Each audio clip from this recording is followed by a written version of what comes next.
네, 복음의 시선으로 성도와 세상을 잇는 CGN TV 뷰리지. 안녕하십니까, 오도훈입니다. 반갑습니다. 주영입니다. 이 다음 세대를 또 믿음의 세대로 세우는 것, 그 어느 때보다 빠르게 변하는 시대 속에서 가장 중요한 우리 모두의 사명일 것입니다. 코로나19 사태로 우리 아이들의 교육 현장은 어느 때보다 큰 변화를 경험했는데요. 새로운 교육적 대안이 필요한 지금, 지난달 제정된 대한교육기관에 대한 법률을 살펴보고 앞으로의 방향을 함께 고민하려고 합니다. 네, 이 다음 세대를 위해 앞장서는 교회, 다음 세대를 위해 기도하는 성도 여러분에게 올바른 관점을 전해드리겠습니다. 먼저 준비된 화면부터 만나보시죠. 찬성 212인, 반대 9인, 기권 21인으로서 대한교육기관에 관한 법률안은 교육위원회의 수정안대로 가결되었음을 선포합니다. 무엇보다도 한국 교육이 굉장히 지금 힘들어하고 있잖아요.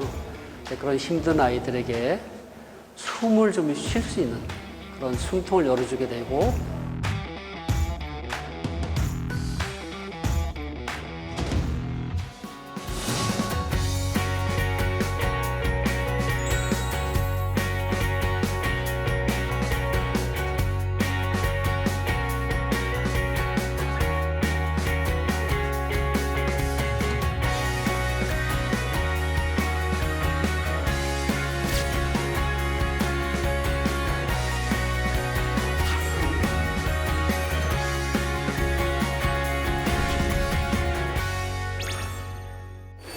네, 취재하고 오신 CGN TV 김영정 기자 함께 자리했습니다. 안녕하십니까? 안녕하세요. 네.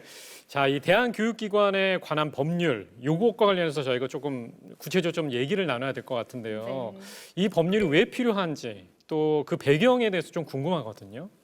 2019년 교육부 통계에 따르면 지금 전국에 인가되지 않은 대안학교가 네. 273개소가 되는 걸로 집계가 되고 있습니다. 그리고 2016년 통계에 따르면 기독대안학교 같은 경우에는 265개소라고 나와 있어요. 그러니까 이렇게 보면 많지 않은 숫자 같아 보이시죠. 그리고 사실은 2019년, 2016년이 유의미한 통계도 지금 아닌 상태예요. 네. 왜냐하면 이게 말 그대로 미인가, 비인가이기 때문이거든요. 그렇기 때문에 사실은 정확한 수치가 얼마나 되는지는 아무도 모르는 상황입니다. 네. 이렇게 지금 현재 제도권 안에 있지 않은 학생들 수가 35만 명으로 추산되는데 네네. 그럼 상당히 많은 숫자잖아요. 네네. 이 아이들이 지금 어디서 어떻게 공부하고 있는지 아무도 모르는 상황이 돼버리는 거예요. 네네.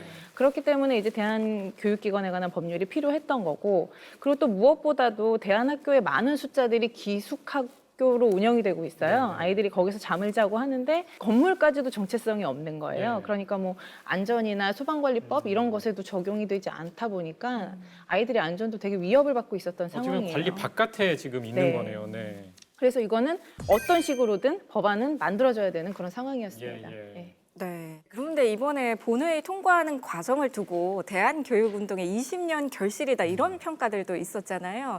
이 법률안에 대해서 자세히 설명해 주시겠어요? 네, 저도 저희 아이를 공교육에 보냈다가 네. 이제 대한교육으로 중2를 입학시켰는데, 근데 이제 아이를 입학시키는 과정에서 저 되게 놀라웠던 게 그 주변 학부모님들이랑 선생님들이 아니 왜 멀쩡한 애를 대안학교를 보내냐, 뭐 마치 아니면 문제아 용기 집단. 있다, 뭐 이런 말씀을 많이 하셨어요. 네. 그래서 아직도 대안학교에 대해서 부정적인 이미지가 강하구나라는 생각을 얼핏 하긴 했는데, 네. 그럼에도 불구하고 대안학교는 지금 급성장 추세거든요. 맞아요. 네. 그리고 우리가 알고 있는 것처럼 기독만 있는 게 아니라 문화, 축구, 뭐 음악, 연극 다양한 분야에서 다 자율적인 어떤 교육을 하겠다고 해서 대안학교가 증가하고 있는 추세이기 때문에 네. 이 대안학교가 이번에 등록할 수 있도록 하는 등록제가 이 법의 핵심입니다. 예, 그래서 몇 개 학교가 있는지, 어떻게 운영되는지, 뭐 그다음에 교원은 어떻게 해야 되는지, 뭐 이런 것들에 대한 기준들을 이 등록제 안에서 가지고 운영을 하시겠다는 그런 게 이제 이 법의 취지고요. 또 하나는 그동안에는 그러니까 대안학교에 가게 되면 이 아이가 3개월 정도의 어떤 그 경고장을 받은 다음에 자퇴 처리가 됐어요. 아. 네, 근데 이제 그런 부분을 취약 의무 유예 아동으로 네. 이제 분류가 되는 그런 부분이 조금 달라진 점이라고 할 수 있습니다. 그럼 대안학교에 갔다가 조금 있다가 생각해보고 다시 복귀할 수도 있고, 네, 그럼 그렇습니다. 대안학교 유입이 좀 늘어나겠습니다. 네, 그럴 것으로 보입니다. 이 대안학교와 관련해서 이제 제가 생각하는 것은 사실 인성이 영성이랑 좀 이퀄 관계라고 생각하거든요. 영성이 있으면 인성도 되게 좋아진다고 생각해서 저는 대안학교에 되게 찬성하는데 이 법률안과 관련해서 취재하시면서 조금 아쉬웠던 점이 좀 있다고 들었거든요. 어떤 것들이 있었나요? 네, 우선 가장 뭐 기독대안학교든 대안학교든 미인가 학교들은 학력 인증이 되지 않아요. 네. 그래서 검정고시를 봐야 되는 부분이 있어요. 근데 이제 그러다 보니까 이제 자율적인 교육을 시키지만 부모님들 마음 입장에서는 뭐 별거 아니라고 하지만 혹시 이 아이가 제대로 된 걱정되죠. 공부 과정 네. 못 쫓아가서 검정고시도 못 붙으면 어떡하나라는 사실 걱정도 있으시고 우리나라의 하셨거든요. 모든 꼭지점은 다 대학에 대한 네. 공부 과정이라고 생각하는 거잖아요. 어쩔 수 없이 네네. 그렇게 되게 되는 과정들이 있는데 네. 근데 이제 그런 부분에 있어서 학력 인증이 안 되다 보니까 되게 걱정을 많이 하셨는데 네. 사실 이번 법안의 초안에는 학력 인정에 관한 부분이 있었어요. 네. 근데 그것들이 이제 검토 과정에서 빠졌어요. 근데 이제 왜 빠졌냐면 기존의 인가 대안학교도 있고 그다음에 이제 일반 공교육 사립학교도 있는데 그것과 같은 수준의 그런 것으로 갈 수는 없다라는 어떤 그런 형평성의 문제 이런 것 때문에 학력 인정에 대한 부분이 좀 빠진 게 좀 아쉽고 또 이제 뭐 일반 학부모님들 중에는 학비를 내는 것에 대한 세제 혜택이나 이런 것들을 받고 싶어 하시는 부분이 있는데 그런 것에 대한 기준이 그동안 없었거든요. 근데 이제 그런 부분도 이제 초안에 있었다가 나중에 빠지게 된 부분들 이런 부분이 조금 아쉽다고 볼 수 있습니다. 지금 빠졌던 부분이 되게 아쉬워 보이는데요. 네. 네. 네, 많이들 아쉬워하시고 네. 하지만 근데 이 부분이 대한교육이 그동안 뭐 20대 국회에서도 발의됐고 했지만 그거에 통과되지 못했던 거는 사실은 이런 형평성의 문제에 있어서 계속 논란이 있었기 때문이거든요. 이게 쟁점 법안이 아니었음에도 불구하고 계속 논란이 있었던 건 이런 부분인데 그런 부분에 대해서 이제 어느 정도 기독교육이나 대한교육계에서도 한 발 물러선 거고요. 예, 그래서 이제 제도권 안으로 들어왔다는 것 자체가 굉장히 더 고무적인 부분이라고 할 수 있습니다. 공부는 좀 긍정적인 측면이 네. 있네요. 네. 그리고 또 법률안 내용 살펴보면 시행령을 통해서 이제 세부 내용을 구체화하겠다고 돼 있는데 실제로는 어떤 과제들이 좀 남아 있다고 보세요? 네, 이제 시행령을 만들어야 되는데 이제 그 부분이 아주 관건입니다. 논란이 많은 부분이기도 하고요. 그리고 아까 말씀드렸다시피 이제 형평성의 부분이라는 곳에 있어서 굉장히 많은 단체들과 많은 학교들과의 어떤 형평성의 부분에 있어서 얘기를 해야 되는 길고 긴 싸움이 사실은 있어야 되는 과정들이 반복이 돼야 해요. 그러다 보니까 1년이라는 공포기간도 주어진 거고요. 예. 근데 이제 제발 바라는 것은 이것이 인가제가 아니고 등록제잖아요. 네. 등록제라는 거는 요건을 갖춰서 등록을 하면 다 등록을 받아주는 거거든요. 그렇기 때문에 조금 더 포괄적이고 조금 더 이제 열린 법안이 완성이 되어서 조금 더 많은 기독대안 학교들이 사실은 전부의 다의 기독대안 학교들이 이번에 등록할 수 있었으면 하는 그런 네. 바람이 있습니다. 사실 차세대 내용을 하면서 저희 뷰리지에서도 많이 다루면서 얘기 나왔던 게 4차 산업혁명에서 우리 아이들한테 가장 중요한 게 인성보다 영성이 더 뛰어난 아이들이 21세기를 끌고 나갈 거다라고 얘기를 하거든요. 어떻게 보면은 기독대안학교가 영성을 더 길러주는 거라서 더 잘 됐으면 하는 그런 바람을 가져봅니다. 네, 맞습니다. 네, 지금까지 구체적인 소식과 또 다양한 의견 주신 김현정 기자와 이야기 나눠봤습니다. 말씀 고맙습니다. 감사합니다. 네, 지난해 저희가 기쁜 소식 많이 만날 수 없었는데요. 기독교 대안학교가 인정이 된다고 하는 참 기쁜 소식이 있지 않았나 싶습니다. 계속해서 두 분의 전문가와 함께 다음 세대를 향한 교육의 비전을 얘기 나누겠습니다. 여러분, CGN-TV 뷰리지와 함께 하시죠.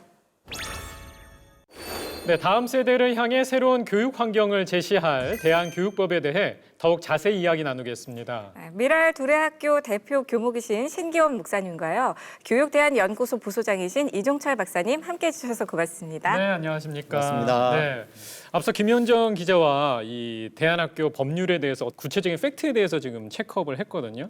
이 의의에 대해서 조금 궁금한데 박사님 어떻습니까?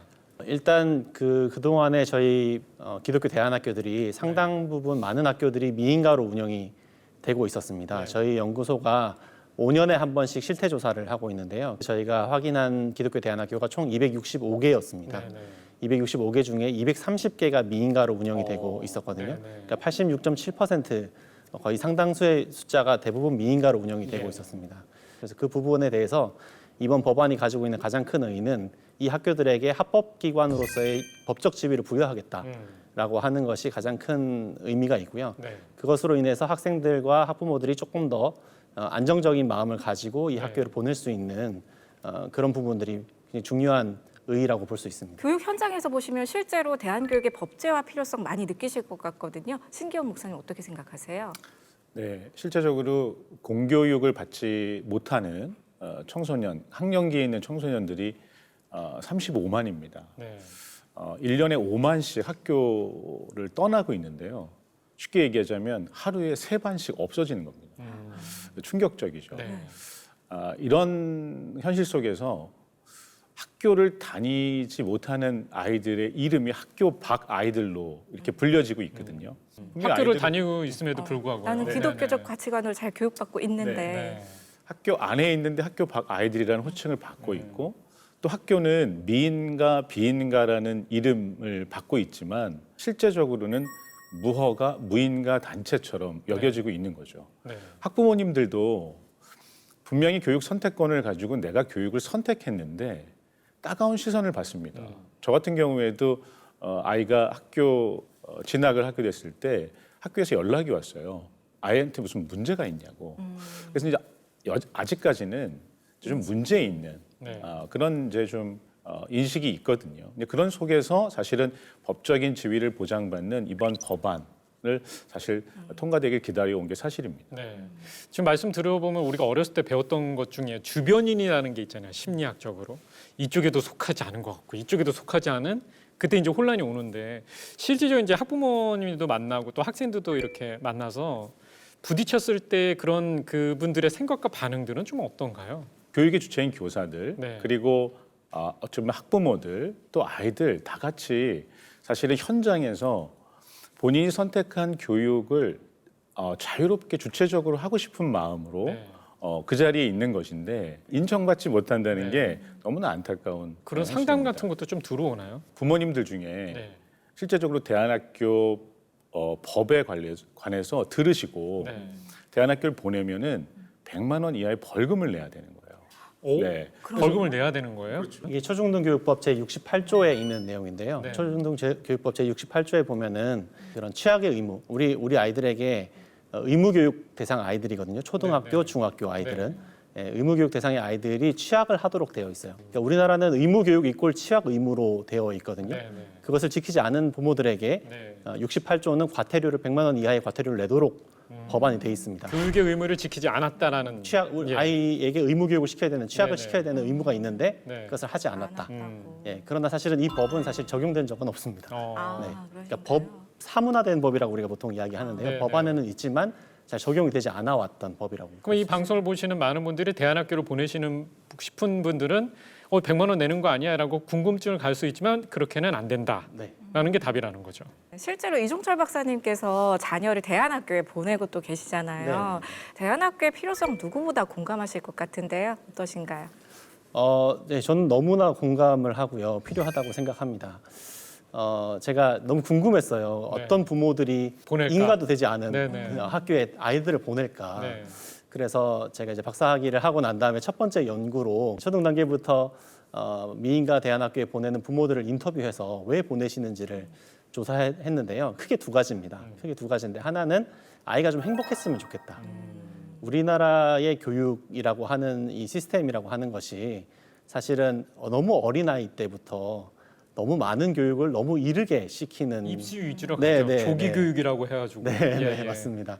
제가 되게 좋아하는 조남준 작가라고 하는 그 그림 만편 그리시는 분의 그 작품 중에 아이가 뛰어간다, 아침부터 저녁까지 뛰어간다라고 하는 작품이 있습니다. 네, 네. 거기 학원가에 아이가 가방 메고 막 뛰어다니는 그림이 있거든요. 이런 교육이 좀 불만족스러운 거죠. 우리 아이들에게는 사실 조금 초등학교 나이의 아이들이라면은 조금 뛰어놀고 자유롭게 삶을 이렇게 즐길 수 있으면 좋겠는데 입시나 성공 문법이라고 할 수 있죠. 우리나라는 이것을 벗어날 수가 없는데 이것을 좀 벗어나보고 싶어 하는 부모들이 대안교육을 한다고 볼 수 있고요. 또 하나는 기독교 교육을 정말 열심히 하고 싶은 부모님들이 이것을 하고 싶어 하십니다. 왜냐하면 교회는 우리가 잘 아시다시피 168대 1이라는 이야기 하잖아요. 168시간 중에 1시간만 거기에 머무는 한계. 그리고 미션스쿨은 또 전체 학교가 기독교 교육이라기보다는 일반 학교에 마치 채플과 성경 수업이 있는 것 같은 네. 그런 좀 한계. 그런 것들 때문에 기독교 대안학교야말로 좀 온전한 기독교 교육을 할 수 있는 곳이 아닌가라는 인식이 있어서 네. 이 두 가지 이유 때문에 많은 부모님들이 기독교 대안학교를 필요로 하거든요. 저도 그렇게 네. 생각했고 그래서 좀 아이에게 자유로우면서도 집중적인 기독교 교육이 이루어지는 네. 그런 학교를 보내고 싶다. 하나님 말씀 안에서 자란다는 게 엄청나게 큰 본인의 인성과 영성에서 큰 도움이 되더라고요. 그런 부분에서 대안학교에 대해서도 저도 많이 생각을 하고 있는데 지금 신앙적 관점을 좀 얘기해서 말씀드리고 싶은 것은 두 분께서 바라봤을 때 지금까지는 저희가 얘기했던 이제 법과 관련된 얘기라면 하나님의 말씀과 이 신앙적인 관점에서 대안학교 어떻게 바라보고 계십니까? 먼저 목사님부터 말씀해 주시죠. 다음 세대를 키우는 입장에서 그 역할을 교회가 충분히 해왔거든요. 네. 근데 2000년대 중반에 학원이 자율화되면서 주일에 아이들을 만나기가 힘들어졌습니다. 네, 맞아요. 예. 아이들이 주일에 교회를 오질 않아요. 이런 상황에서 교회가 점점점 힘을 잃어버리는 신앙교육, 다음 세대를 위한 교육을 할 수 없는 지경에 이르렀거든요. 네. 지금은 또 코로나 때문에 더 그렇기도 하고요. 맞습니다. 네. 썬데이 스쿨 주일 학교가 엄청난 역할을 했음에도 불구하고 이제는 썸타임 스쿨이 네. 된 것 같아요. 가끔 가다 오는. 네. 그리고 아이가 오면 네. 와줘서 고맙다. 그러니까 신앙 교육을 할 수가 없는 거죠. 근데 와준 것만으로도 반가우니까. 그렇죠. 예. 네. 이런 상황에서 기독 대안학교는 기독성과 대안성과 학교성이라는 이 삼중 정체성이 있습니다. 예. 신앙 교육을 할 수 있고요, 대안 교육을 할 수 있고 학교의 보편적인 교육을 할 수가 있습니다. 네. 특별히 주 5일 동안 신앙 교육을 마음껏 할 수 있다는 거죠. 아침에 아이들이 오자마자 말씀을 묵상하고 네. 또 찬양하고 교실마다 하나님을 찬양하는 그 소리들이 막 넘쳐 흐르고 그리고 아이들이 자기 꿈을 찾고 소명을 찾고 하는 자유롭게 자기를 찾아가는 이 교육을 대안학교가 하고 있다는 게 너무 좋네요. 네. 예, 예. 네, 그렇습니다. 네, 사실 일반 학교에서는 정말 경색에서 살아남아야 될 것 같고 그러다 보면 하나님께서 좋아하시지 않는 질투나 시기 이런 가치들이 나도 모르게 성품으로 뵐 수 있을 것 같은데 대안학교에서는 그런 것들을 네. 누구보다 잘 잡아줄 수 있지 않나 싶습니다. 목사님께서 방금 전에 말씀하실 때 오전에 이렇게 아이들의 찬양 노래가 등교해서 나오면은 너무 좋다라는 말씀을 하실 때 이렇게 닭살이 살짝 이렇게 돋았어요. 그만큼 사실 너무나 좋겠다라는 생각이 드는데요. 박사님께서 바라보시기에는 신앙적인 관점에서 대안학교 어떻게 보십니까? 저는 그런 생각을 해봐요. 이렇게 뭐 저 혼자만의 생각일 수도 있는데 한국 교회의 미래를 누가 나중에 이끌고 나갈까 네. 생각해 보면은 저는 기독교 대안학교 출신들이 이끌고 나갈 거라고 저는 생각하거든요. 왜 그렇게 생각하냐면 지금 어디에서 가장 집중적인 기독교 교육이 이루어지고 있는가를 생각해 보면은 그건 교회도 아닌 것 같고 학교도 미션 스쿨도 아닌 것 같고 네. 기독교 대안학교에서 가장 집중적으로 아까 말씀하신 것처럼 아침부터 저녁까지 네. 아이들에게 집중적인 신앙 교육이 이루어지고 있거든요. 그렇다면은 이 아이들이야말로 나중에 한국 교회를 이끌고 나갈 그런 중요한 인물들이 되지 않을까 그런 생각을 하게 돼요. 제가 청년 시기에는 선교 단체들이 그런 역할을 많이 했거든요. 네. 캠퍼스 선교 단체들이 대학에서 캠퍼스 선교 단체들이 집중적인 신앙 교육을 많이 했고 거기서 훈련받은 사람들이 교회로 돌아가서 굉장히 중요한 역할들을 목회자가 되기도 하고 굉장히 중요한 역할들을 했는데 최근에 들리는 소문에 의하면은 지금 캠퍼스 선교 단체는 거의 이렇게 작동하지가 않는데요. 네. 그래서 저도 이제 제가 이미 대학에 있을 때부터 그런 고민이 있었기 때문에 저도 선교 단체 출신인데 이걸 좀 더 어린 나이대로 내려가서 기독교 교육을 해야 되는 게 아닌가 이런 생각을 했었거든요. 네. 근데 지금은 진짜 그런 상황에 와 있고 저는 그때 선교단체들이 했던 역할들을 지금 기독교 대안학교가 하고 있다 그렇게 보고 있기 때문에 이 아이들이 저는 한국 교회를 이끌고 갈 거다. 저희 아이를 보면서도 네. 이렇게 기독교 교육을 충실하게 받는 부모보다 신앙이 좋아지거든요. 네. 저희 아이 같은 경우도 기도를 하게 되면 저보다 훨씬 더 열심히 기도하고 제가 기도하는 모습을 살짝 눈 떠서 봤거든요.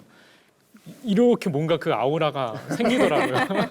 어떻게 보면 부모인 저희들보다 훨씬 더 하나님에 대해서 뜨겁게 만나는 부분들이 있어서 너무나 좋은 것 같습니다. 실제 학교 현장에서는 어떤 변화가 일어나야 대안교육이 좀 더 잘 이루어질 수 있을까요? 이 대안교육 운동이 세속에서 이야기하고 있는 그 가치관을 따라가는 교육이어서는 안 된다고 저는 생각해요. 너는 공부 열심히 해. 나머지는 엄마가 다 해줄게. 잘 가야 돼. 이렇게 네. 얘기하고. 예. 그러니까 나머지는 다 해줄게 때문에 아이들이 고민하고 성찰하고 생각을 하지 않아요. 공교육하고는 전혀 다른 해법으로 풀어나가시는 선생님들과 학부모들을 보면서 아, 이게 진짜 교육이구나라는 걸 저는 좀 많이 느끼고 있습니다.